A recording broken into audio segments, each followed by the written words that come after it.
দুনিয়ার জীবন কি জীবন, চোখের সামনে অহরহ এগুলো ঘটনা দেখছি আমরা।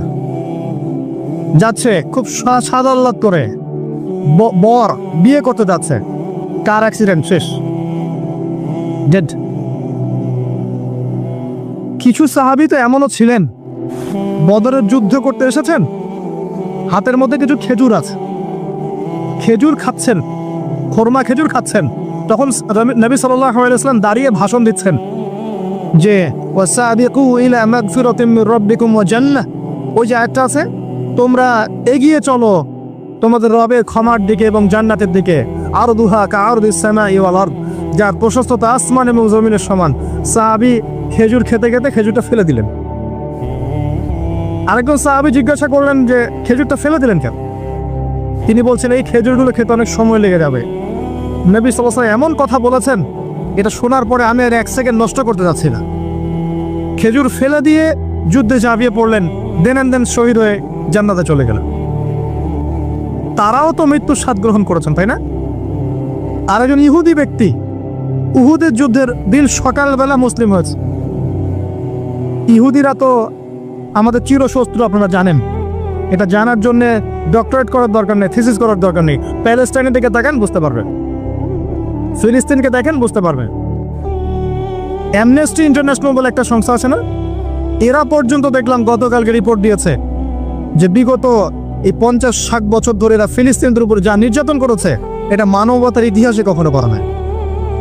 যাই হোক, একজন ইহুদি যুবক সকালবেলা উহুদের মাঠে আসছেন, এসে জিজ্ঞাসা করছেন যে আমার আগে কি করা উচিত, আগে কি আমি যুদ্ধে যাব না আমি আগে মুসলিম হব? সাহাবীরা তাকে বললেন আগে কালিমা শাহাদাত পড়, তারপরে উহুদের মাঠে আসো। সে এসেছে এই কারণে যে নবী সাল্লাল্লাহু আলাইহি ওয়াসাল্লাম মদিনায় আছেন, মদিনায় আরো ইহুদিরা আছে। ইহুদিরাই আগে বলতো শেষ জামানে একজন নবী আসবেন, যার নাম হবে আহমদ। সব মিলে গেছে, তারপরেও তারা গ্রহণ করছে না। এই ছেলে সত্য চিনতে পেরেছে, সে চলে আসছে সত্যের কাছে, এসে ইসলাম কবুল করে যুদ্ধ করলো, শহীদ হয়ে গেল। নবী সাল্লাল্লাহু আলাইহি ওয়াসাল্লাম দেখলেন তার লাশটা, দেখে বলছেন এই যুবক, এই ইহুদি যুবক এখানে কি করছে? সাহাবীরা বললেন সকালবেলা মুসলিম হয়েছে, যুদ্ধ করে শহীদ হয়ে গেছে ইয়া রাসূলুল্লাহ। নবীজি বললেন সাল্লাল্লাহু আলাইহি ওয়াসাল্লাম আমিলা কলিল ওয়া উজিরা কাসীর, সে অল্প আমল করলো কিন্তু বিশাল পুরস্কার পেয়ে গেল। জীবন তো তাদেরও ছিল। এটা তো সশস্ত্র যুদ্ধের কথা বাদ দেন, নরমালি সুমাইয়া রাদিয়াল্লাহু আনহা, আবু জাহেল তাকে নির্যাতন করছে, তার লজ্জাস্থানে বর্ষা ঢুকিয়ে দিয়ে, চিন্তা করতে পারেন, লজ্জাস্থানে বর্ষা নিক্ষেপ করে হত্যা করলো। সুমাইয়া রাদিয়াল্লাহু আনহা দেখতে কালো বর্ণের, চেহারা সুন্দর নয়, হয়তো বা আপনার মতো সুন্দর নয়, জান্নাতে এখন হাসছে ইনশাআল্লাহ তাআলা। তার স্বামী ইয়াসের, আবু জাহেল তাকে পিটাতে মেরে ফেললো, সে মারা গেল, শহীদ হয়ে গেল। অনেক ওলামায়ে কেরামকে, ইমাম, মুজতাহিদ, মুহাদ্দিস দেখবেন সারাটা জীবন এত মেহনত করেছেন দ্বীনের জন্য, বিয়ে শাদী করার সময় পান নাই। এমনও আছেন ইমাম এবং মুহাদ্দিস, জীবন তো তাদেরও ছিল। শুধু সাহাবী কেন, তাবেঈদের দিকে তাকান, তাবেঈন তাকান, আমাদের 4 ইমামের দিকে তাকান। আবু হানিফা রাহিমাহুল্লাহ শেষ বয়সে জেলখানায়, কথিত আছে বিষ প্রয়োগে তাকে হত্যা করা হয়েছে। তার টাকার অভাব ছিল না, তিনি কিন্তু আমার মতো হতদরিদ্র ছিলেন না। আল্লাহ পাক তাকে সম্পদও দিয়েছিলেন, সমস্ত সম্পদ বিলিয়ে দিয়েছেন দ্বীনের জন্য। ইমাম শাফিঈ রাহিমাহুল্লাহ, তার দিকে তাকান। আহমদ বিন হাম্বল রাহিমাহুল্লাহ, তার দিকে তাকান। তাকে পিটানো হচ্ছে আর বাগদাদের রাস্তায় ঘোরানো হচ্ছে, কারণ সমাজের মানুষ ফতোয়া দিয়েছে একটা, তিনি ফতোয়া দিয়েছেন আরেকটা। ওই যে হিল্লা কথা আর ঠিকা বিবাহ নিয়ে একে, তিনি বলছেন ইলামু ইয়া আহলা বাগদাদ, হে বাগদাদের মানুষটা জেনে রাখো যে আমি কোশ্চিনকালেও এই প্রথাকে জায়েজ করলাম না, তোমরা চিনে রাখো যে আমার নাম আহমদ। জীবন তাদেরও ছিল। ইমাম মালিক রাহিমাহুল্লাহ, তাকে এত মার দেওয়া হয়েছিল, হাত বাঁধতে পারতেন না নামাজের মধ্যে, নামাজে হাত বাঁধতে পারতেন না। সাহাবীদের থেকে নেন, তাবেঈ থেকে নেন, তাবেঈ থেকে নেন, মুজতাহিদ ইমাম থেকে নেন, দুনিয়ার জীবন তারাও কিন্তু ভোগ করেছেন আর আমরাও ভোগ করছি। আমাদের ভোগের সিস্টেমটা দেখেন, তাদের ভোগের সিস্টেমটা দেখেন। আমরা বাঁচছি দুনিয়ার জন্য, তারা বেঁচেছে পরকালের জন্য। আমরা দুনিয়ায় বাঁচছি দুনিয়ার জন্য, দুনিয়ার একটা চাকরি, একটা ব্যবসা, একটা পরিবার, একটা স্ট্যাটাস, বাড়ি গাড়ি, টাকা কড়ি, সম্পত্তি, এগুলোর জন্যে। কিন্তু তারা বেঁচেছেন আল্লাহর জন্য, পরকালের জন্য। যে ব্যক্তি দুনিয়ার জন্য দুনিয়া করে, আল্লাহ পাক তাকে ইহকাল পরকাল দুটোই নষ্ট করে দিবে। যে ব্যক্তি পরকালের জন্য দুনিয়া করবে, আল্লাহ পাক তার দুনিয়া গুছিয়ে দিবেন, আখিরাতও গুছিয়ে দিবেন ইনশাআল্লাহ। প্রথম কথা হচ্ছে এই যে দুনিয়ার জীবনকে প্রাধান্য দেওয়া যাবে না। দুনিয়ার জীবনে প্রতিটা কাজ আপনি একটা উদ্দেশ্যই করবেন, সেটা হচ্ছে আল্লাহ সন্তুষ্ট। বিয়ে শাদী করেছি কেন? আল্লাহর জন্যে। পরিবার গঠন করেছি কেন? আল্লাহর জন্যে। সন্তান নিয়েছি কেন? আল্লাহর জন্যে। দিন শিখেছি কেন? ইলম শিখেছি কেন? আল্লাহর জন্যে। চাকরি কেন করি?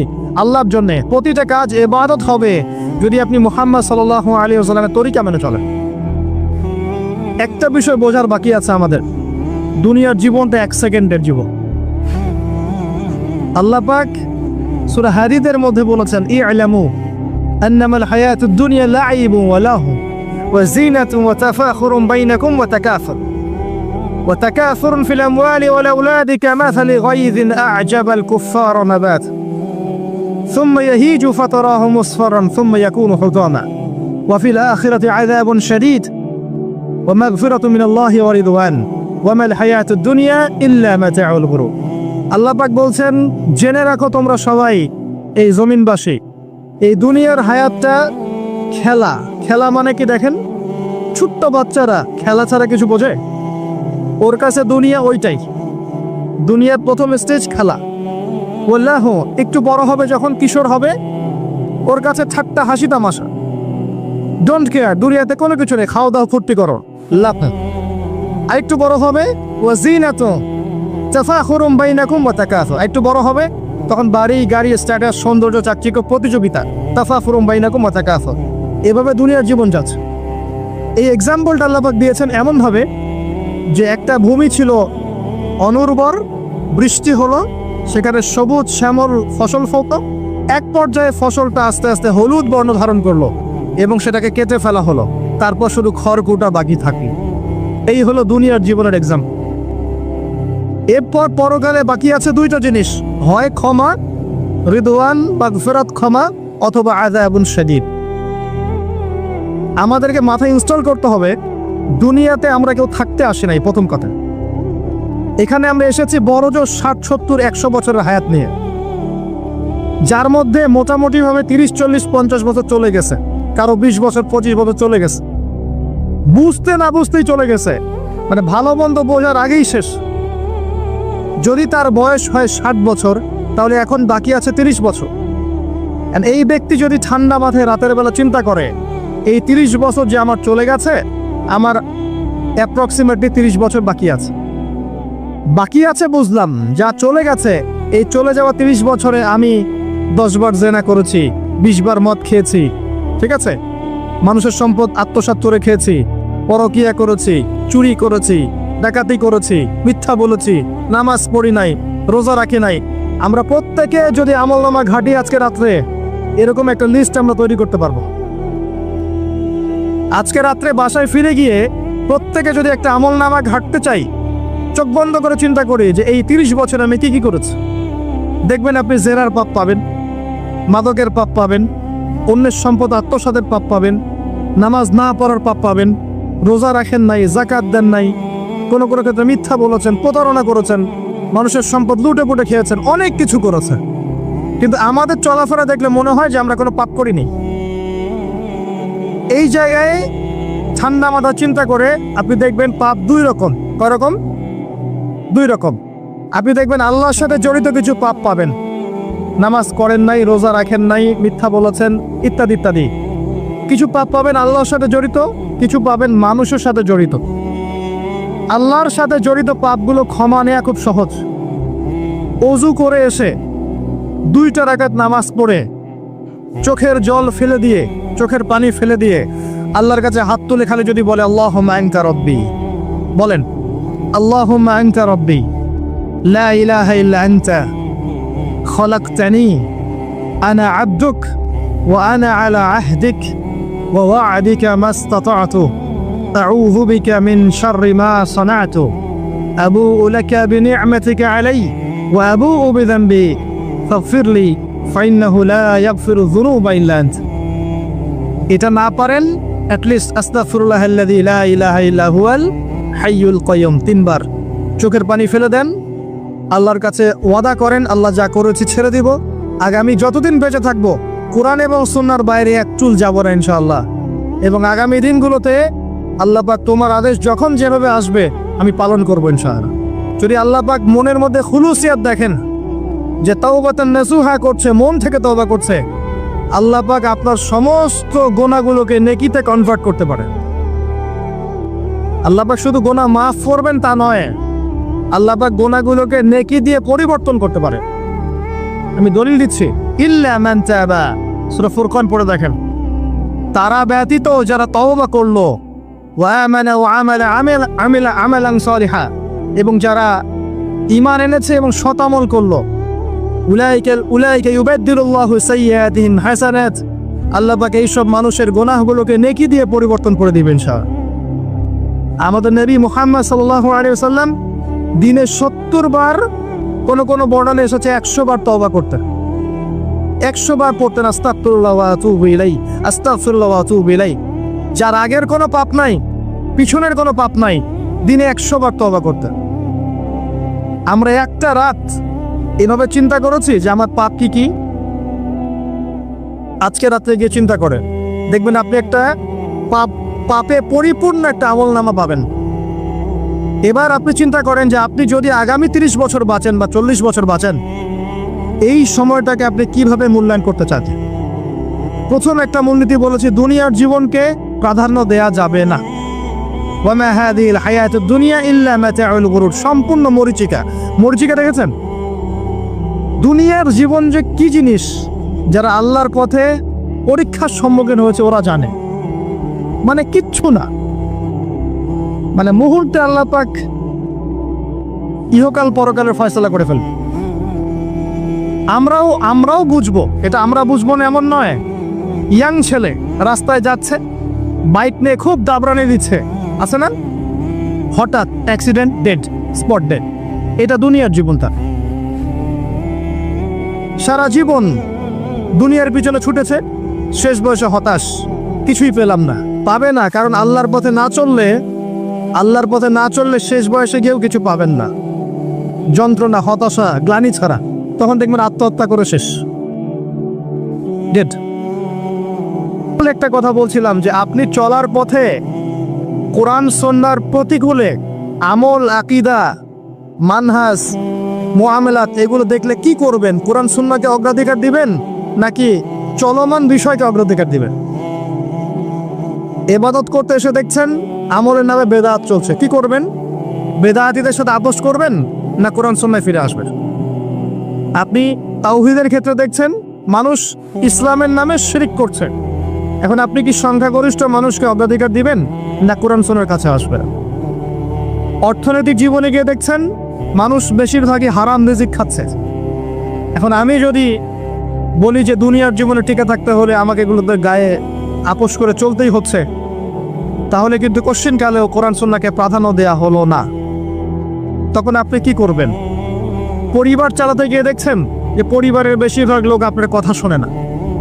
আপনি কোরআন এবং সুন্নাহকে দিয়ে পরিবার চালাতে চান, তারা পশ্চিমা সংস্কৃতি দিয়ে পরিবার চালাতে চান, হিন্দি সিরিয়াল দিয়ে, গান বাজনা, ডুগি তবলা এগুলো দিয়ে। বেনামাজি, নামাজ রোজার খবর নাই, তালিম নাই, ইসলামিক নৈতিকতা নাই, কিচ্ছু নাই, জীবনের কোনো উদ্দেশ্যই নাই। এরকম পরিবার নিয়ে আপনি চলছেন, কি করবেন? কাকে প্রাধান্য দিবেন? খুব ডিফিকাল্ট প্রশ্নগুলো কিন্তু, এবং এগুলো প্র্যাকটিক্যাল, এগুলো হচ্ছে। এখন চাকরি খুঁজতে গেছেন, আপনি দেখছেন যে ঘুষ না দিলে চাকরি পাচ্ছেন না, কি করবেন আপনি তখন? পড়াশোনা করতে গেছেন, ছেলে মেয়ের ফ্রি মিক্সিং, জেনা ছাড়া পড়াশোনাই করতে পারছেন না, কি করবেন তখন? ইউনিভার্সিটিতে গেছেন, ইউনিভার্সিটির পরিবেশগুলো দেখছেন, ইসলাম কোথায় আর ইউনিভার্সিটি কোথায়, কি করবেন আপনি তখন? প্রত্যেকটা জায়গায় আপনাকে সিদ্ধান্ত নিতে হবে যে আমি প্রতিটা জায়গায় কোরআন এবং সুন্নাহর সাথে আপোষ করব নাকি চলমান এই জাহিলিয়াতের সাথে আপোষ করব, কোনটা করব? বিশ্বাস করেন, যখন আপনি মনের মধ্যে এই চেতনা লালন করতে পারবেন এবং আল্লাহ আপনাকে হেদায়েত দিবেন যে হ্যাঁ কোরআন সুন্নাহই সমস্ত সমস্যার সমাধান এবং এর মধ্যে আল্লাহ পাক প্রতিটা বিষয়ের সলিউশন নাজিল করেছেন, আপনি মেনে নেবেন, চলবেন, তখন আপনি বাধা পাবেন, প্রচুর বাধা পাবেন। প্রথম বাধা পাবেন আপনার পরিবার থেকে, এরপরে বাধা পাবেন আপনার সমাজ থেকে, বাধা পাবেন ধর্ম নেতাদের থেকেও, পরবর্তীতে বাধা পাবেন ফেরাউন নমরুদদের থেকে। কি করবেন? ডিসিশনগুলো খুব ইম্পর্টেন্ট, কারণ মনে রাখবেন কবরে 3টা প্রশ্ন হবে। মান রব্বুক, সেই উত্তর দিতে পারবে যে পৃথিবীতে আল্লাহর সাথে শিরক করে নাই। সিম্পল, যে তাওহীদের উপর ছিল, শিরক করেনি, উত্তর দিতে পারবে ইনশাআল্লাহ রব্বি আল্লাহ। পৃথিবীতে যে আল্লাহর সাথে শিরক করেছে সে কোশ্চেন কালে উত্তর দিতে পারবেন। শিরক করে মারা গেছে, তওবা করে নাই, উত্তর দিতে পারবে না ইনশাআল্লাহ।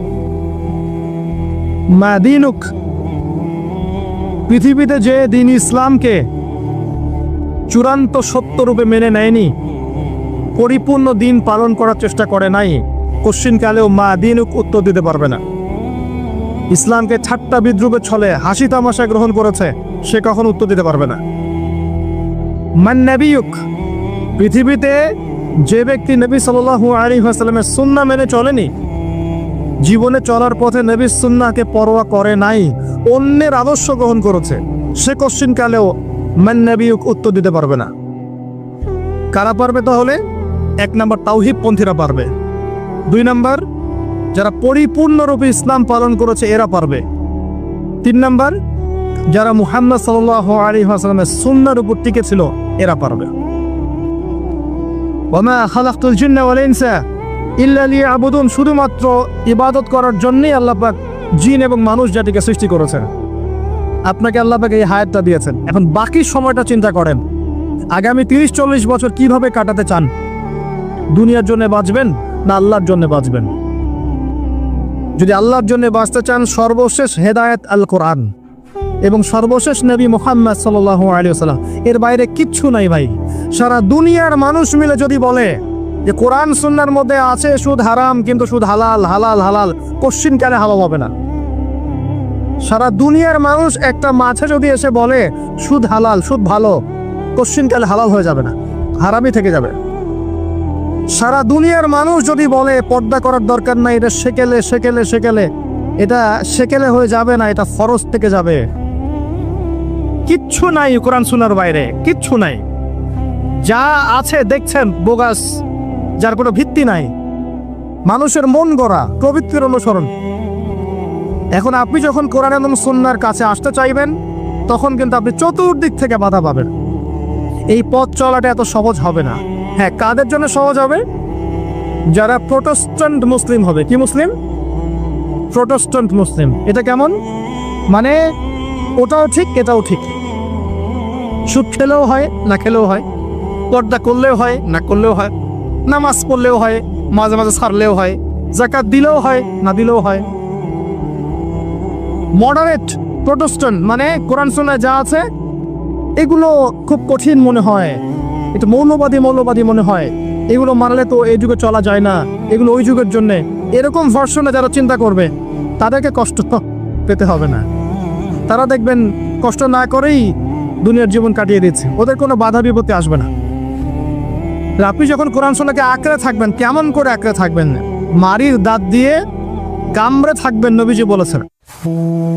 মারির দাঁত দিয়ে কামড়াতে বলেছেন, সামনের দাঁত দিয়ে কামড়ালে ছুটতে যাবে, টান দিলে ছিঁড়ে যাবে। মারির দাঁতে কামড় দিলে, টান দিলে সহজে ছিঁড়বে না। এভাবে থাকলে আপনার বাধা আসবে।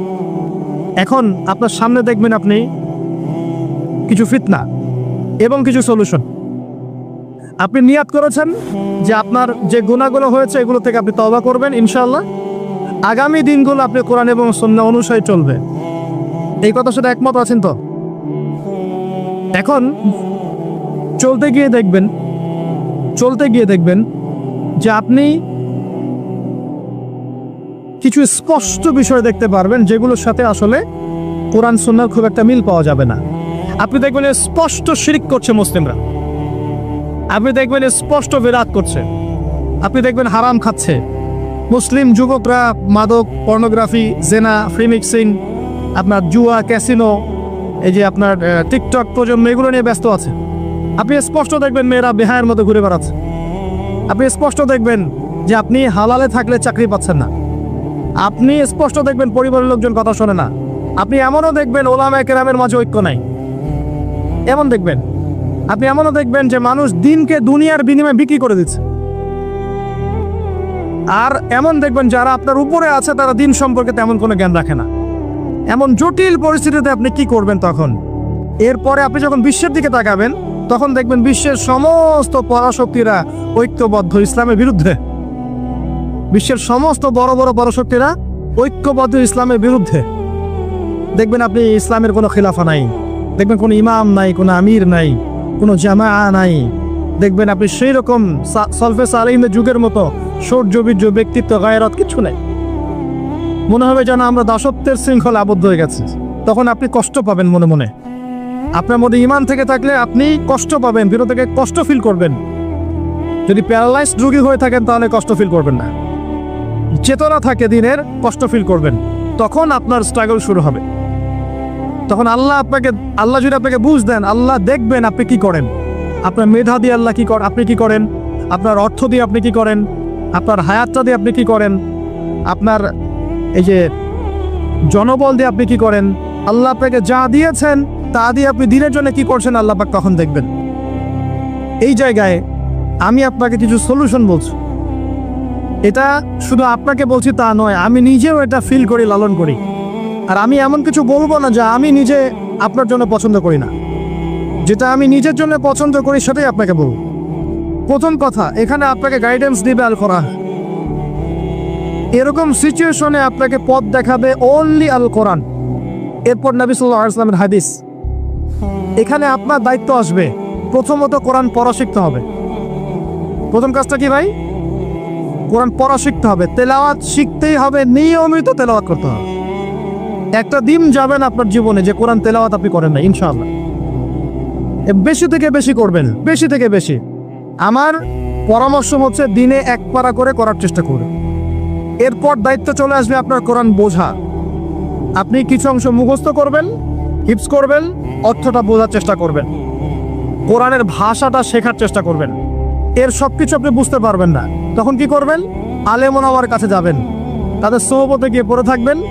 যে বিষয়টা বুঝতে পারছেন না জিজ্ঞাসা করে জেনে নেবেন। ফাসআলু আহলা যিকরি ইন কুনতুম লা তা'লামুন। এরপর কোরআনের আদেশ নিষেধগুলো আপনি মেনে চলবেন, নিজের পরিবারে এবং নিজের অধীনস্থদের মধ্যে। এরপরে আপনি থেমে যাবেন না। কোরআনের দাওয়াত আপনি যতটুকু জানেন এটা মানুষের কাছে প্রচার করবেন। মাদ্রাসা করবেন, মসজিদ আবাদ করবেন, বক্তব্য চালু করবেন, কোরআনের একটা রেভলিউশন ক্রিয়েট করবেন ইনশাআল্লাহ। কোরআনের জন্য আপনার জান, মাল, অর্থ বিলিয়ে দিবেন। ওই একটা ছোট্ট কাজ দেখবেন পরকালে জান্নাতে যাওয়ার ওসিলা হয়ে গেছে ইনশাআল্লাহ। তারপর আপনি সুন্নতকে পাবেন। ওই সুন্নতের উপরে আপনার 24 ঘন্টাকে সাজাবেন। দিন রাত প্রতিটা আমল আপনি সুন্নাহ অনুযায়ী করার চেষ্টা করবেন। এরপরে গিয়ে আপনার দায়িত্ব আরো বাড়বে। এরপর দায়িত্ব চলে আসবে উম্মাহ কেন্দ্রিক। আপনার তাজকিয়া অর্জন করতে হবে, আত্মশুদ্ধি। আত্মশুদ্ধি অর্জন করতে হলে সবসময় পরকালের ফিকির করতে হয়, মৌতের স্মরণ করতে হয়, বেশি বেশি কোরআন তেলাওয়াত করতে হয়, এতিমের মাথায় হাত বোলাতে হয়, আপনার সাদাকা বেশি বেশি করতে হয়, মাঝে মাঝে রোজা রাখতে হয়। এগুলো করতে থাকলে আল্লাহর জিকির বেশি বেশি করতে হয়, আল্লাহর ধ্যান করতে হয়, আল্লাহকে ডাকতে হয়, দোয়া করতে হয়, আত্মশুদ্ধি অর্জন হবে। একই সাথে আপনার অন্তর থেকে হিংসা, বিদ্বেষ, এই যে গীবত, রিয়া, অহংকার, সমালোচনা, সংস্কৃতি দূর করতে হবে। মনের মধ্যে অহংকার, হিংসা, বিদ্বেষ থাকলে আল্লাহর নূর পাওয়া যাবে না, তখন তাজকিয়া অর্জন হবে না। আমরা প্রত্যেক দিন নামাজে বলি, সবাই বলি, ইমাম, মুক্তাদি সবাই বলি, গায়রিল মাগদুবি আলাইহিম ওয়ালাদ-দাল্লিন। মনে আছে? এখানে নবীজিকে প্রশ্ন করা হচ্ছে, ইয়া রাসূলুল্লাহ, মাগদুব কারা, দল্লিন কারা? আমরা যে বলি নামাজে, আল্লাহ আমাকে মাগদুবের পথ থেকে বাঁচাও, দল্লিনের পথ থেকে বাঁচাও, ইহদিনাস সিরাতাল মুস্তাকিম, সরল পথ দেখাও। তো ইয়া রাসূলুল্লাহ সাল্লাল্লাহু আলাইহি ওয়াসাল্লাম, এই মাগদুব কারা আর দল্লিন কারা? নবীজি বলছেন, এক বাক্যে বলছেন, শোনো, আল মাগদুব, মাগদুব হচ্ছে হুমুল ইয়াহুদি, তারা হচ্ছে ইহুদি জাতি। কারা? ইহুদিরা কোথায় আছে এখন? হ্যাঁ, নামটা পড়ে থাকবে তো। আচ্ছা, ও কিন্তু আমার শক্তিশালী, আর ওরাই কিন্তু দাজ্জালকে অনুসরণ করবে, এটা মাথায় রাখেন। আচ্ছা, আর অনেকদিন বলছি দাজ্জাল বিশ্ব শাসন করবে, মানে কি? বিশ্বের প্রত্যেকটা ডিপার্টমেন্ট শাসন করবে। বিশ্বের প্রত্যেকটা department, politics, economics, finance, world affairs, আপনার মিডিয়া, প্রযুক্তি এবং অস্ত্রশস্ত্র সব কিছু ওর নখদর্পণে থাকবে, সব কিছু। না হলে সে বিশ্ব শাসন করতে পারবে না, সম্ভব না। কেউ যদি বিশ্বের অর্থনীতি নিয়ন্ত্রণ করতে না পারে, সে কি বিশ্ব শাসন করতে পারবে? এই শ্রীলঙ্কা কি বিশ্ব শাসন করতে পারবে? পাকিস্তান পারবে? পাকিস্তান কয়দিন পর দেউলিয়া হয়ে যাবে। পাকিস্তান কয়দিন পর কি হবে? দেউলিয়া হয়ে যাবে। হ্যাঁ, ওদেরকে দেখে যদি আমরা শিক্ষা না নেই, তাহলে আমাদের কপালেও খারাপই আছে। ওইটা বললাম, ওদেরকে দেখে যদি আমরা শিক্ষা না নেই, তাহলে আমাদের খরিও তো খারাপ আছে। আল্লাহ হেফাজত করুন বলে আমিন। তো যেটা বলছিলাম, বিশ্ব শাসন করতে হলে বিশ্বের সব ডিপার্টমেন্ট শাসন করতে হবে, কি হবে না? হবে। এখন আমরা সূরা ফাতিহায় পড়ি, গায়রিল মাগদুবি আলাইহিম, আল্লাহ তুমি আমাদেরকে ইহুদিদের পথ থেকে বাঁচাও। ওয়ালাদ দল্লিন, দল্লিন মানে নবীজি বলছেন হুমুন নাসারা, তারা হলো ওই নাসারা বা খ্রিস্টান জাতি যারা বলে যে আল্লাহর সন্তান আছে। বলেন হাউস, আল্লাহ পাকের সন্তান আছে? আমরা কি বলি? লাম ইয়ালিদ, তিনি কাউকে জন্ম দেননি, কারো কাছ থেকে জন্ম। কিন্তু এই যে 200-300 কোটি খ্রিস্টান বলছে যে আল্লাহর সন্তান আছে, না বুঝবি। এই জন্য ওরা দল্লিন, পথভ্রষ্ট। দল্লিন মানে কি? পথভ্রষ্ট। তো নবীজি স্পষ্ট বলছেন যে গায়রিল মাগদুবি আলাইহিম ওয়ালাদ দল্লিন, এখানে মাগদুব আর দল্লিন মানে হচ্ছে, মাগদুব হলো ইহুদিরা গজবপ্রাপ্ত, আর দল্লিন হচ্ছে নাসারা বা খ্রিস্টান। এখন আপনার সাথে আমার কথা, আপনাদের সাথে আমার কথা, আমাদের পলিটিক্স থেকে শুরু করে বাথরুমের কমোড পর্যন্ত, ঠিক আছে, আইন কানুন থেকে শুরু করে আমাদের চেহারা সুরত পর্যন্ত, আমাদের পোশাক পরিচ্ছদ থেকে শুরু করে অর্থনীতি, পরিবার, সবকিছু, এই সবকিছু ওই দুই জাতির অনুসরণে গড়ে উঠেছে। এটাই সবচেয়ে বড় আফসোসের কথা, আমাদের সবচেয়ে বড় আফসোস। বাথরুমটাও নিজের মতো করতে পারলাম না, ঠিক আছে। এই যে দেখবেন কমোডে কি বাম পায়ে ভর দিয়ে বসে যাবে?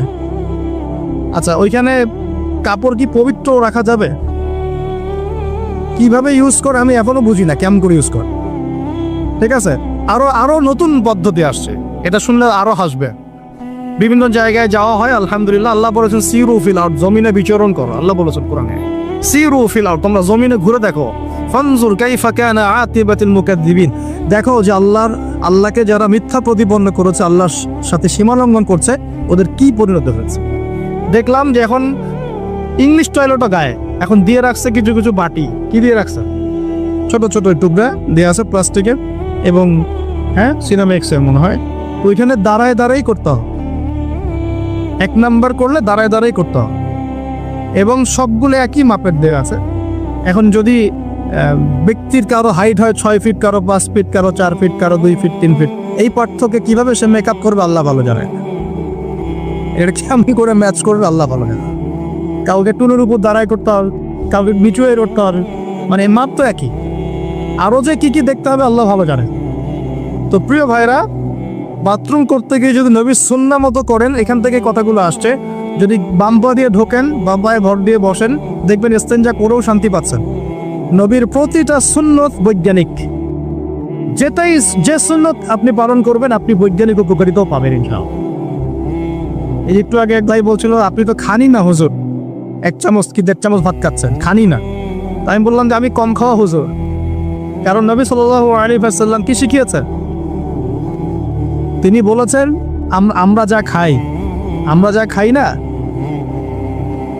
তিনি নবী হওয়ার পরে মনে হয় সেটাও খেতে পারেন নাই। বিশ্বাস করছেন না? এরকম 3-3টা মাসের চাঁদ চলে যেত, নবী সাল্লাল্লাহু আলাইহি ওয়াসাল্লামের বাসায় চুলাও জ্বলে নাই। আর আমাদের তো একবেলা যদি না খাই, তাহলে আল্লাহর উপর কত শিকায়াত, কত অভিযোগ, তাই না ভাই? আচ্ছা, তারপরে তিনি বলছেন একজন ব্যক্তির এতটুকু খাওয়াই যথেষ্ট যে কোমর, মেরুদণ্ডটা সোজা করতে পারে, আল্লাহর ইবাদত করতে পারে। আর যদি তোমাদের খেতেই হয়, তাহলে পেটটাকে 3 ভাগ করে খাবে। কয় ভাগ? 1 ভাগ খাবার রাখবে, 1 ভাগ পানি খাবে, আর 1 ভাগ এই শ্বাস প্রশ্বাস চলাচলের জন্য ফাঁকা রাখবে। কয়জন এর উপর আমল করে দেখাতে পারে? কতজন মানুষ আছে? আর যারা একদম গোগ্রাসে খায়, এদের ব্যাপারে কোরআনে এবং হাদিসে কিন্তু মারাত্মক কথা আছে। আল্লাহর নবী সাল্লাল্লাহু আলাইহি ওয়াসাল্লাম বলেছেন যে তোমরা খুব বেশি ঢেকুর তোলো না। কি করো না? একজন সাহাবী খুব ঢেকুর উঠাচ্ছে, সাহাবী না আসলে, উনি পাশ দিয়ে যাচ্ছিলেন, খাবার দাবার খেয়ে পাশ দিয়ে যাচ্ছিলেন। নবীজি তার ঢেকুর তোলা দেখে বলছেন যে তোমরা বেশি ঢেকুর তুলবে না, কারণ দুনিয়াতে যে ব্যক্তি বেশি পেট পুড়ে খাবে কাল কিয়ামতের মাঠে সে সবচেয়ে বেশি ক্ষুধার্ত থাকবে। বলেন নাউজুবিল্লাহ। খাবেন আপনার নিজের পেটটাকে 3 ভাগ করবেন, 1 ভাগ খাবার, 1 ভাগ কি পানি, আর 1 ভাগ শ্বাস প্রশ্বাসের জন্য থাকা। আর এই ব্যাপারে একটা কথা বলে দেই, শেষ জামানায় কিন্তু খাবারগুলো সব করাপ্টেড হয়ে যাবে। কি হবে?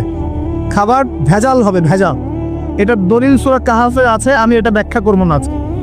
আছে আমি ব্যাখ্যা করবো না, শুধু ইন্ডিকেশন দিচ্ছি। 309 বছর ঘুমিয়েছিলেন আসহাবুল কাহফ। কত বছর?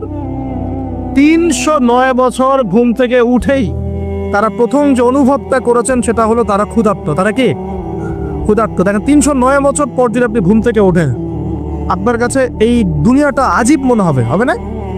কিন্তু ওনারা ক্ষুধার্ত, পকেটে কিছু মুদ্রা ছিল, যেই মুদ্রাগুলোর মান 309 বছরও কমে যায় নাই। কমে গিয়েছে না। এখন আপনি আপনার মুদ্রা নিয়ে ঘুমান 300 বছর, দেখেন তারপর কি হয়। কি হবে? টাকা থাকবো না যাইবো গা?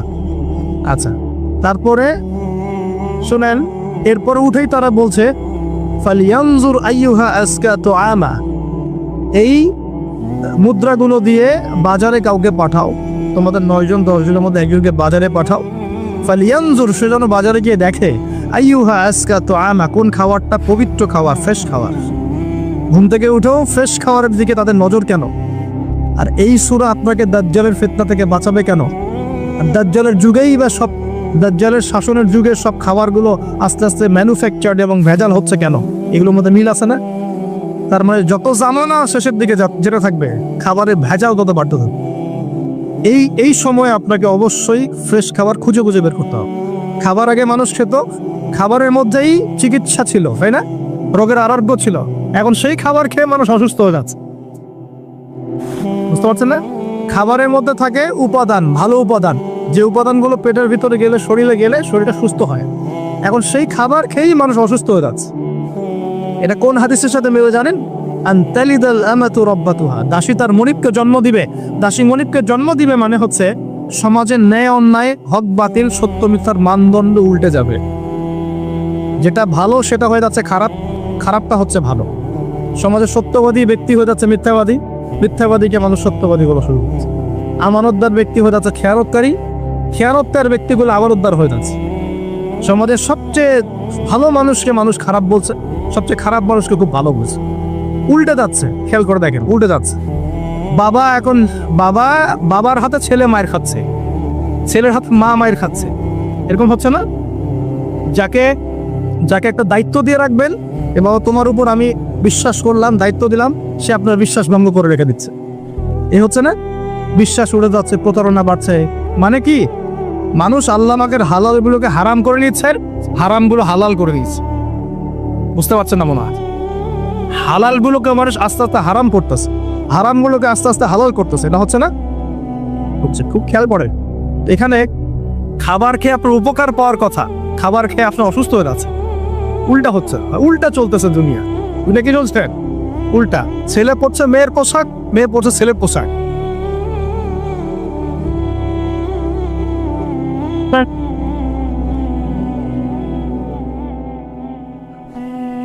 বিসমিল্লাহির রহমানির রহিম।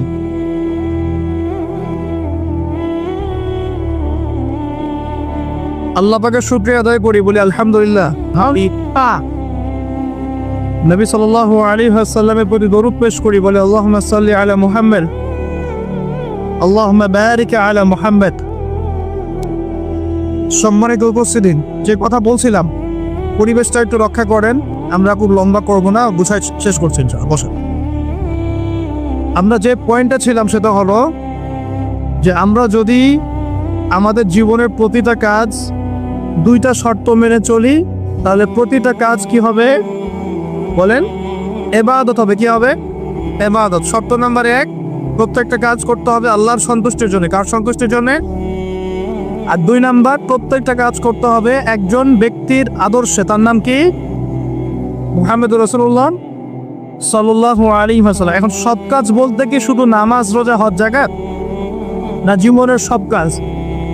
এই একটা জিনিস যদি বুঝতে পারি, আমাদের আজকের ওয়াজ সফল ইনশাআল্লাহ। আমরা আমাদের জীবনের প্রতিটা কাজ আমাদের প্রিয় নবী মুহাম্মদ রাসূলুল্লাহ সাল্লাল্লাহু আলাইহি ওয়াসাল্লামের তরিকা মতো করবো ইনশাআল্লাহ। রাজি আছেন ইনশাআল্লাহ? তাহলে এখন বলেন, 5 ওয়াক্ত নামাজ নবীর তরিকায় পড়া যাবে তো ইনশাআল্লাহ? নবীর তরিকায় নামাজ মানে ধীর স্থির ভাবে নামাজ। আমি এই তর্কে যাব না, হাত বাঁধবেন কোথায়, ঠিক আছে? ওই তর্ক সবাই করে না, ওই তর্ক সবাই করে না। এই মাসআলাগুলোকে নিয়ে যারা মুফতি আছেন তারা কথা বলেন, আমি মুফতি নই, অতএব এই মাসআলাগুলোকে নিয়ে আমি আপনাদের সাথে কোনো কথা বলছি না। আমি বলছি আপনাদেরকে, নামাজ প্রতিষ্ঠা করা, কায়েম করার মানে হচ্ছে নামাজটা হতে হবে নবীর মতো খুশু খুজুতে। খুশু খুজু কি জিনিস? নামাজটা ধীর স্থিরভাবে হবে। নামাজে কি পড়ছি সেটা বোঝার চেষ্টা করতে হবে, নামাজে কি বলছি আল্লাহর সাথে সেটা বোঝার চেষ্টা করতে হবে। নামাজে রুকুর অর্থ কি, তাসবিহ কি, সেজদায় আমি কি পড়ি, 2 সেজদার মাঝখানের দোয়ার অর্থ কি, তাশাহুদ দোয়া মাসুরের অর্থ কি, নামাজের সেজদায় আমি বেশি বেশি দোয়া করতে পারছি কিনা, নামাজ পড়েও আমি গুনাহ থেকে বেঁচে থাকতে পারছি কিনা, এই বিষয়গুলো বেশি ইম্পর্টেন্ট। আমি কি বুঝাতে পারছি? নামাজ ধীর স্থির ভাবে, রিল্যাক্সে, তাড়াহুড়ো নাই, বুঝে বুঝে পড়ার চেষ্টা করবে। আল্লাহ পাক তৌফিক দান। যারা নামাজ ঘড়ি ছেড়ে দেই তাদের জন্য একটা হাদিস। নবী সাল্লাল্লাহু আলাইহি ওয়াসাল্লাম বলেছেন, মান তারাকা সালাতান মুতাআম্মিদান ফাকাদ কাফা।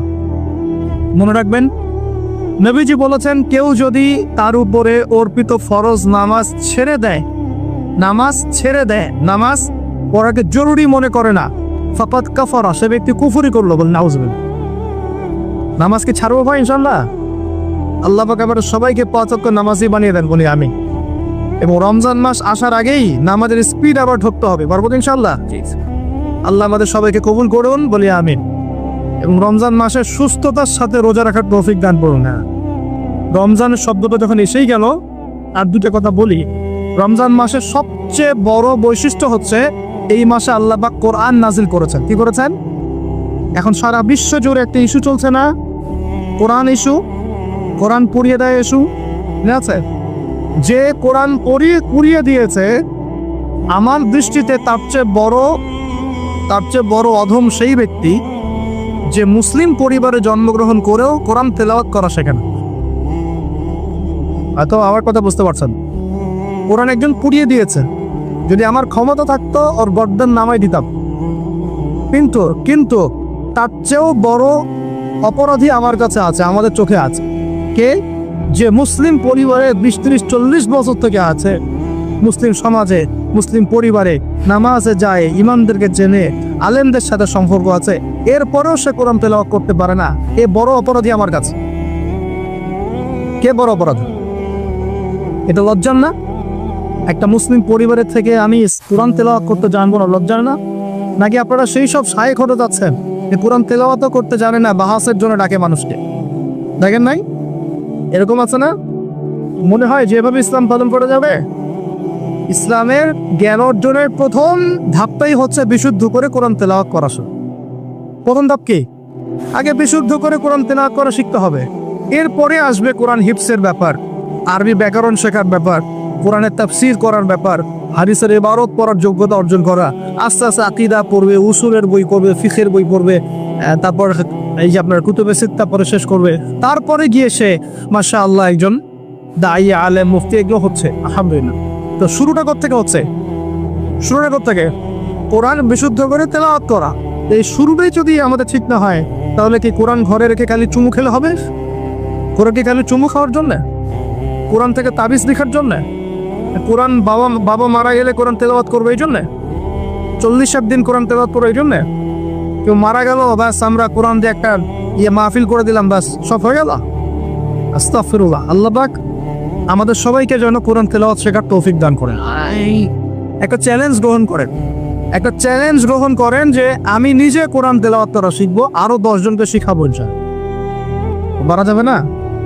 যদি এই একজন প্রত্যেকে যদি নিজে শিখি, আর প্রত্যেকে যদি 10 জন করে শেখাতে পারি, শোনেন, প্রত্যেকে যদি নিজে শিখি এবং নিজ নিজ পরিবার বা নিজের আমার আন্ডারে যাওয়া আছে, মনে করেন আপনি একজন একটা গার্মেন্টসের মালিক, আপনার আন্ডারে অনেক মানুষ চাকরি করে না, নিজে নামাজ পড়লেন, নিজে কোরআন তেলাওয়াত করা শিখলেন, আপনি যদি তাদেরকে নৈশকালীন কোরআন শেখান, সবার নেকি আপনি পাচ্ছেন না?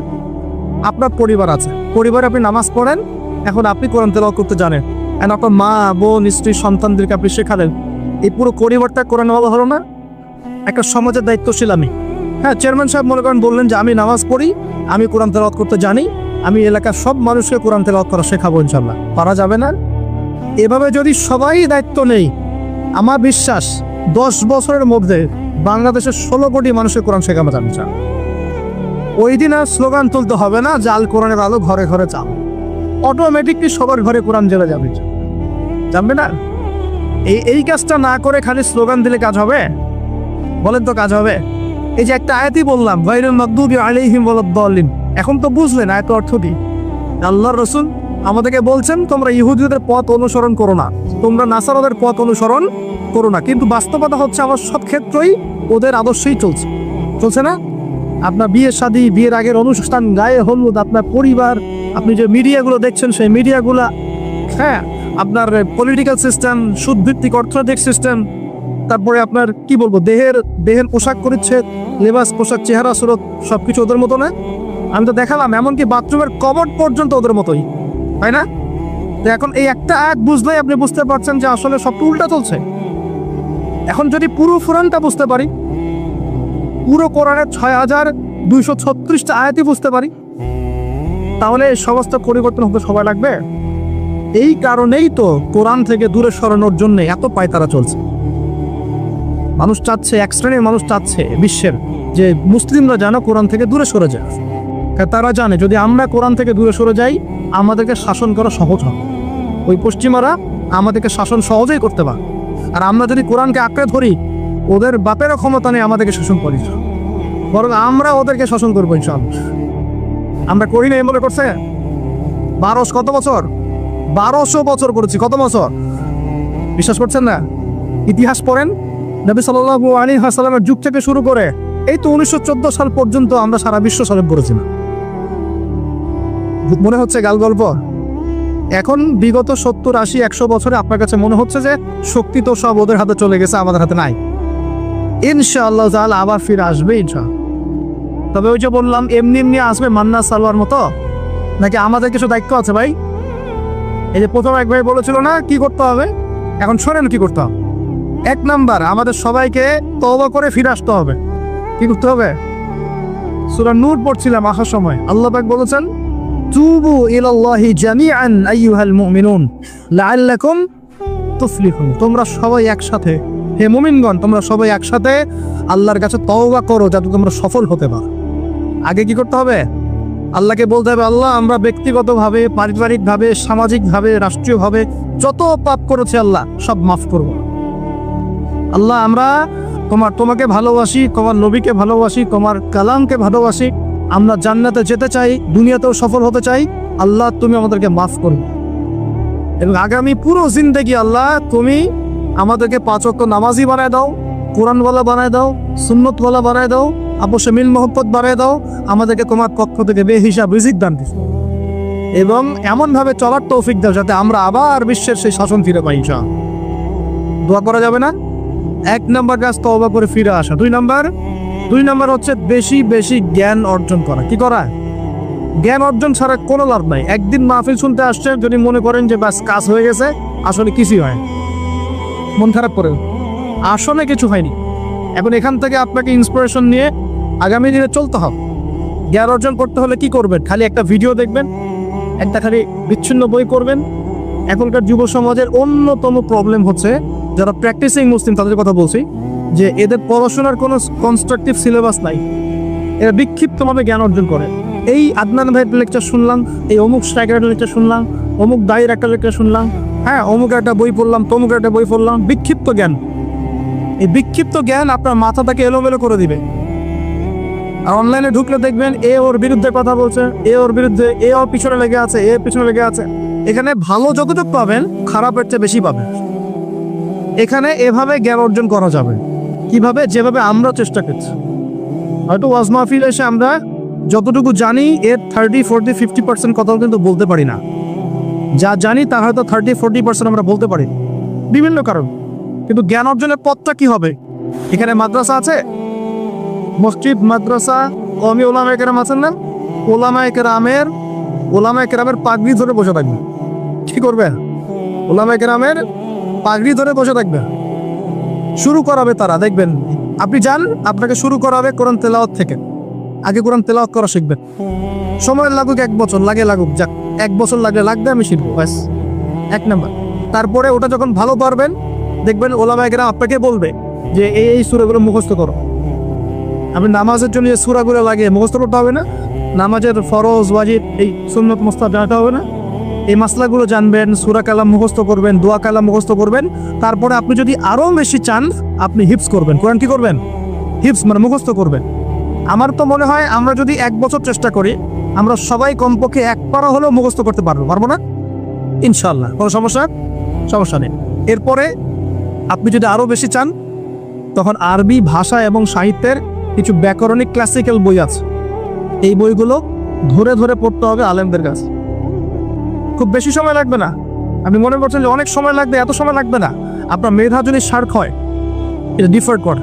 কারো মেধা খুব শার্প, কারো মেধা অল্প নিতে পারে। ইনশাআল্লাহ 2-3 বছর সময় দেন, ইনশাআল্লাহ দেখবেন আপনি অ্যারাবিক ক্লাসিক্যাল বইগুলো পড়ার যোগ্যতা অর্জন করেছেন। এরপর কি লাগবে? এরপর আসবেন আপনি হাদিসের বইগুলো পড়বেন। আস্তে আস্তে আপনি তাফসির অনুবাদগুলো কিনবেন। এখন তো হাদিসের বইগুলো বাংলায় অনুবাদ হয়ে গেছে। অনেক তাফসির বাজারে চলে আসছে। এই তাফসির পড়লে আপনি মুফাসসির হয়ে যাবেন, মুহাদ্দিস হয়ে যাবেন, এটা বলছি না, কিন্তু অ্যাটলিস্ট আপনি কোরআন তো জানতে পারবেন। এর মধ্যে যেগুলো বুঝবেন না, আবার আলেমের কাছে যাবে, উস্তাদ এটা বুঝতে পারলাম না। আমরা তো প্রতিদিনই কথা বলি যে উস্তাদ এটা বুঝতে পারলাম, হুজুর এটা বুঝতে পারলাম। প্রত্যেক দিনই বড় বুঝবো কতটুকু, এই জ্ঞান কত গভীর, এই গভীর সমুদ্রের সব জ্ঞানকে অর্জন করা আমার পক্ষে সম্ভব? আমরা তো মনে করি 10%, 5% জ্ঞান আমরা অর্জন করতে পারি না। কিন্তু কন্টিনিউয়াসলি চেষ্টা থাকলে আল্লাহর পক্ষ থেকে জ্ঞান আসবে ইনশাআল্লাহ। জ্ঞান কার পক্ষ থেকে আসে? এই ডিগ্রির সার্টিফিকেট মানেই জ্ঞান নয়। ডিগ্রি সার্টিফিকেট অর্জন করেছি মানেই যে বড় একজন মানে ইসলাম বেত্তা হয়ে গেছে, এমন নয় বিষয়। জ্ঞান কার পক্ষ থেকে আসে? আর অনেক বড় বড় ডিগ্রি অর্জন করেও যদি মনের মধ্যে রিয়া, অহংকার এগুলো থাকে, তাহলে ওই জ্ঞানেও কোনো লাভ নেই। লাভ আছে? ইবলিসের কি জ্ঞানের কোনো লাভ আছে? ও কিন্তু বড় আবেদ ছিল, অহংকারের কারণে পথভ্রষ্ট হয়ে গেছে। আল্লাহ মাফ করুন। তো এভাবে প্রচেষ্টা চালান, আল্লাহর কাছে বেশি বেশি দোয়া করেন। প্রত্যেক দিন বলবেন রব্বি জিদনি ইলমা। কি বলবেন? রব্বি জিদনি ইলমা। বলবেন রব্বি ইশরাহ লি সাদরি ওয়া ইয়াসসির লি আমরি ওয়াহলুল উকদাতাম মিন লিসানি ইয়াফকাহু কওলি আল্লাহুম্মা ফাক্কিহনি ফিদ-দীন ওয়া আল্লিমনি আত-তা'উইল। এগুলো দোয়া করবেন। এই দোয়াগুলো করতে থাকলে দেখবেন ইনশাআল্লাহ জ্ঞান পাবেন, আল্লাহর পক্ষ থেকে জ্ঞান পাবেন। তো তওবা করার পর প্রথম কাজ কি ভাই? বলেন, জ্ঞান অর্জন করা। ইকরা বিসমি রাব্বিকাল্লাযী কলাম। আর এই জ্ঞান নিয়ে তো অনেক কথা হচ্ছে না? মানে জ্ঞান অর্জন করবেন কোন জ্ঞান? যে জ্ঞান আপনাকে আল্লাহ এবং তার রাসূলের দিকে নিয়ে যাবে, সেই জ্ঞান অর্জন করবেন। যে জ্ঞান আপনাকে আল্লাহ এবং তার রাসূল থেকে দূরে সরাই দিবে, সেই জ্ঞান অর্জন করতে যাবেন। ব্যাস, কথা শেষ। এখন আপনি নিজে বুঝতে পারবেন কোন জ্ঞান আপনাকে আল্লাহর দিকে নিচ্ছে আর কোন জ্ঞান আপনাকে আল্লাহ থেকে দূরে সরাচ্ছে। শুধুমাত্র ইসলামিক জ্ঞানই কি অর্জন করব, না বৈষয়িক জ্ঞানও দরকার আছে? উত্তর, অবশ্যই বৈষয়িক জ্ঞানও দরকার আছে। এটাই উত্তর। এই বৈষয়িক জেনারেল জ্ঞানগুলো অর্জন না করলে কোরআন সুন্নাহকে হাতে নিয়ে বিশ্বকে চ্যালেঞ্জ করা যাবে। বুঝতে পারছেন না কথা? কোরআন সুন্নাহর জ্ঞান থাকবে ভিতরে, আবার আপনার মধ্যে সমকালীন জ্ঞানগুলো থাকবে। এরপরে দেখবেন ইনশাআল্লাহ আপনি ডিনামাইট। ইনশাআল্লাহ আপনি পলিটিক্স বুঝবেন, আপনি সোশ্যাল অ্যাফেয়ার্স বুঝবেন, আপনি পলিটিক্যাল অ্যাফেয়ার্স বুঝবেন, ওয়ার্ল্ড অ্যাফেয়ার্স বুঝবেন, ইকোনমিক সেকশন বুঝবেন, সবই বুঝবেন ইনশাআল্লাহ। তাহলে আপনি তখন জনশক্তি হবেন। কি হবে? জনশক্তি। এর সাথে দরকার কারিগরি শিক্ষা। কি শিক্ষা? এই শিক্ষাটাও খুব দরকার। কারণ চাইনিজরা দেখেন না, কারিগরি শিক্ষার এবং কৃষি শিক্ষায় মানে দক্ষ হওয়ার ফলে তারা কৃষি জমি বাড়াতে পেরেছে, প্রবৃদ্ধির হার বাড়াতে পেরেছে, এবং কারিগরি শিক্ষা, প্র্যাকটিক্যাল শিক্ষাও শিক্ষিত হয়ে ওরা সারা বিশ্বের ডিভাইস যন্ত্রগুলো তৈরি করছে এবং সারা বিশ্বের মার্কেট দখল করে বসে আছে। আপনার হাতে যে ফোনটা, ওটাও দেখবেন তারই তৈরি। তাহলে এই শিক্ষাটা বেশি ইম্পর্টেন্ট, প্র্যাকটিক্যাল শিক্ষা। তো প্রথম কথা ভাই, তওবা করে ফিরে আসতে হবে। দ্বিতীয় কথা হচ্ছে অবশ্যই সবাইকে কি করতে হবে ভাই? জ্ঞান অর্জন করতে হবে। জ্ঞান অর্জনের একটা সিলেবাস আছে, এটা বললাম। কোরআন শেখেন, আরবি শেখেন, হাদিস পড়া শেখেন, ওলামায়ে কেরামের সোহবতে থাকেন, ইনশাআল্লাহ তাআলা আল্লাহ আপনাকে জ্ঞান দিবেন ইনশাআল্লাহ। আর জ্ঞান আসা মাত্রই যে আমি সবকিছু বুঝে ফেলবো তা নয়। জ্ঞান অর্জন একটা ক্রমবর্ধমান সিলসিলা, দোলনা থেকে কবর পর্যন্ত শেখার কোনো শেষ আছে? আল্লাহ পাক আমাদের সবাইকে জ্ঞান অর্জন করার তৌফিক দান করুন। এরপর কি, ওই যে আল্লাহ পাক ইবাদত করতে পাঠিয়েছেন দুনিয়ায়, তাই যতটুকু জানবো ততটুকু আমল করবো ইনশাআল্লাহ। করা যাবে ইনশাআল্লাহ? যা জানি আমল করবো ইনশাআল্লাহ। জেনেছি আজকে আমি যে সুবহানাল্লাহ পড়লে 100 বার সুবহানাল্লাহ পড়লে 1000 নেকি হয়, বাস আমল করা হবে। জেনেছি আজকে কোরআনের একটা হরফ করলে 10 নেকি হয়, কোরআন তেলাওয়াত করবো ইনশাআল্লাহ। এখনই জেনেছি সূরা কাহাফের প্রথম 10 আয়াত মুখস্থ করলে আল্লাহ দাজ্জাল থেকে বাঁচাবেন, মুখস্থ করে দিন। একটু আগে জানলাম ঘুমানোর আদব কি, আজকে আমল করবো ইনশাআল্লাহ। একটু আগে জানলাম ইস্তেঞ্জা করার আদব কি, আজকে আমল করবো ইনশাআল্লাহ। যা জানবো আমল করবো ইনশাআল্লাহ, করা যাবে ইনশাআল্লাহ। এবং নিজে আমল করব, সবার আগে নিজের পরিবারে প্রতিষ্ঠা করব। আগে সমাজে দোষ দিব না, আগে কোথায় দেব? আগে পরিবারে। আমার পরিবারে যদি বেনামাজি থাকে আমার সন্তান সন্ততি, আর আমি নামাজের ওয়াজ করে বেড়াই, মানুষ শুনবে? আমার পরিবারে আল্লাহ না করুক যদি নিজের বউ বেপর্দায় চলে, হ্যাঁ, আর আমি যদি আসে আপনাকে পর্দার ওয়াজ করে, আপনি শুনবেন? করে দিলেও শুনবেন। এই কারণে আগে নিজের পরিবারের মধ্যে কায়েমের চেষ্টা করতে হবে। এখানে একটা কথা বলে রাখি, অনেক চেষ্টা করার পরেও কখনো কখনো পরিবারের লোকজন নাও শুনতে পারে, বুঝতে পারলি? অনেক চেষ্টা করেছেন, তারপরেও পরিবারের লোক শুনছে না, এমন হতে পারে না? নূহ আলাইহিস সালামের ক্ষেত্রে হয় নাই, লূত আলাইহিস সালামের ক্ষেত্রে হয়নি, হয়েছে। তাই বলে হতাশ হবেন না, তখন ওদের হিসাব ওরা দিবে, আপনার হিসাব আপনি দিবেন। আপনি আপনার বড় চেষ্টা করেছেন, আল্লাহ পাক তৌফিক না করুন। পরিবারে প্রতিষ্ঠা করব আমল, এরপরে আমি সমাজে দাওয়াতি কাজ করব। দুটো কাজ করব, এক আমর বিল মারুফের কাজ করব, সবাইকে সৎ কাজে আদেশ করব, সৎ কাজে আদেশ করব। আর দুই তানহাউনা আনিল মুনকার ওয়ান নাহি আনিল মুনকার, এই কাজ করব, মানুষকে আমি অন্যায় থেকে নিষেধ করব ইনশাআল্লাহ। কেন? কারণ আল্লাহ পাক সূরাতুল আলী ইমরানের 110 নম্বর আয়াতে বলেছেন, কুনতুম খায়রা উম্মাহ, তোমরা হচ্ছে শ্রেষ্ঠ জাতি। তোমরা মানে আমরা, উম্মতে মুহাম্মদ। তোমাদের কাজ তিনটা। কুনতুম খায়রা উম্মাহ উখরিজাত লিন-নাস, তোমাদেরকে মানব জাতির কল্যাণের জন্য বের করা হয়েছে। তা'মুরুনা বিল মা'রুফ, তোমরা সবাই মানুষকে সৎ কাজে আদেশ করবে। ওয়া তানহাউনা আনিল মুনকার, সবাই তোমরা অসৎ কাজে নিষেধ করবে। ওয়া তু'মিনুনা বিল্লাহ, আল্লাহর প্রতি ঈমান রাখবে। এই তিনটা আমাদের কাজ। আল্লাহ পাক আমাদের সবাইকে এই আমর বিল মারুফ নাহি আনিল মুনকার এই আমল করার তৌফিক দান করুন। এগুলো শেখার জন্য তাবলীগ জামাত একটা ভালো প্ল্যাটফর্ম। ওখানে যাবেন, সময় লাগাবেন, আপনাকে সুন্নত শেখাবে, নামাজের ট্রেনিং দেওয়া হবে, নামাজ পড়া শেখাবে, আপনাকে দাওয়াত দেওয়া শেখাবে।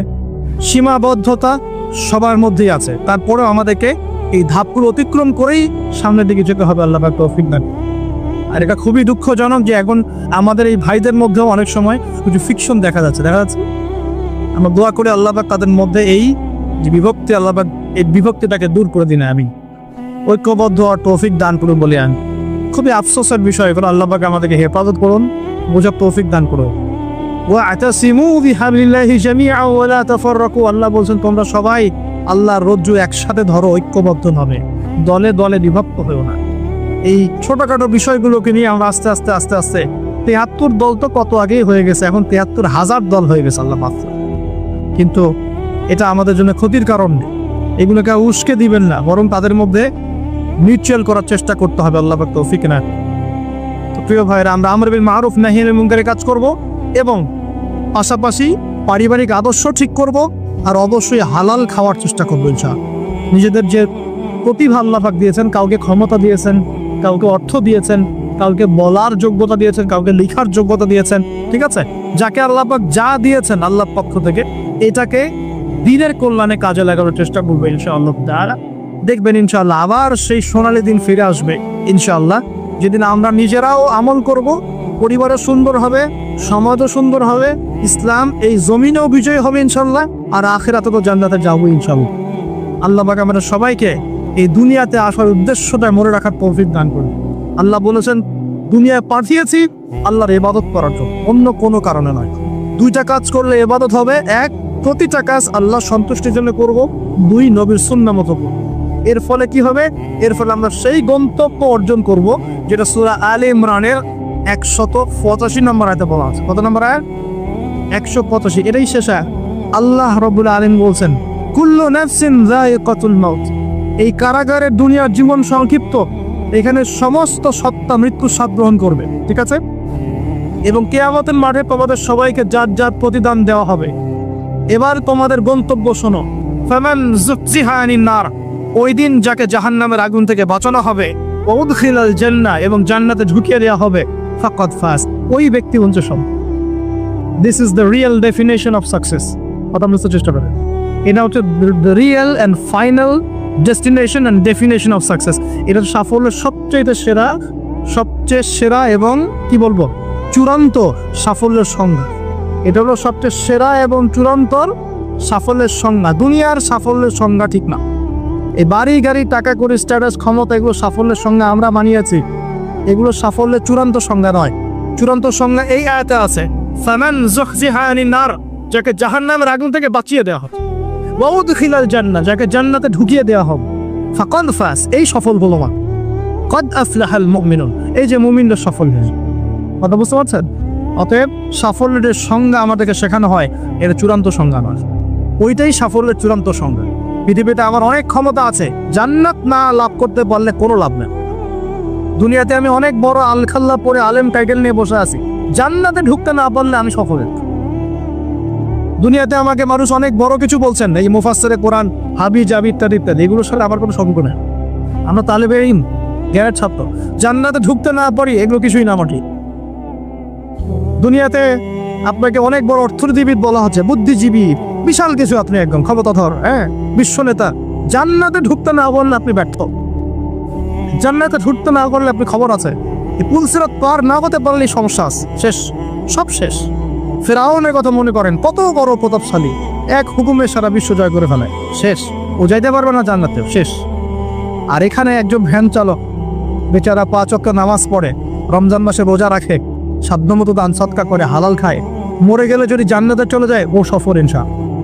একজন মুদির দোকানদার, কৃষক, আমাদের এই মিসকিন ভাই, গরিব মানুষ, কৃষি কাজ করে খায়, ব্যবসা করে খায়, ঠিক আছে? মানুষ ভালো মন্দ মনে করে না, মানুষ মনে করে সমাজের কোনো স্ট্যাটাস নাই, দাম নাই, ওর কথা কেউ শোনে না, ও বিয়ের প্রস্তাব দিলে কেউ গ্রহণ করে না, মরে গেলে যদি জান্নাতে যায় ও সফল ইনশাআল্লাহ। আল্লাহ পাক আমাদের সবাইকে কথা বলা বোঝার তৌফিক দান করুন। দুনিয়াতে এসেছি আল্লাহর ইবাদত করার জন্য, এই দুনিয়ার জীবনটা চিরস্থায়ী নয়। এখানে রোল মডেলকে মুহাম্মদ রাসূলুল্লাহ সাল্লাল্লাহু আলাইহি ওয়াসাল্লাম, কি কনস্টিটিউশন ফলো করব, কোরআন এবং সুন্নাহ। কে রোল মডেল? আমাদের প্রিয় নবী। কিভাবে আমল করব? 2টা শর্ত মেনে, আল্লাহ সন্তুষ্টির জন্য, 2 রাসূলের তরিকা অনুযায়ী। কোন কাজ ইবাদত? জীবনের সব কাজই ইবাদত যদি রাসূলের তরিকা মতো হয়। এখন যদি এই শর্তগুলো পূরণ করতে পারি, তওবা করি, জ্ঞান অর্জন করি, হালাল খাই, পরিবার করি, দাওয়াতি কাজ শুরু করি এবং ইসলামকে আল্লাহর জমিনে প্রতিষ্ঠার চেষ্টা করি, ইনশাআল্লাহ তাআলা ইসলাম আমাদেরকে সহই, ইসলাম দুনিয়াতেও বিজয়ী হবে ইনশাআল্লাহ, আর আমরাও পরকালে জান্নাতে যাব।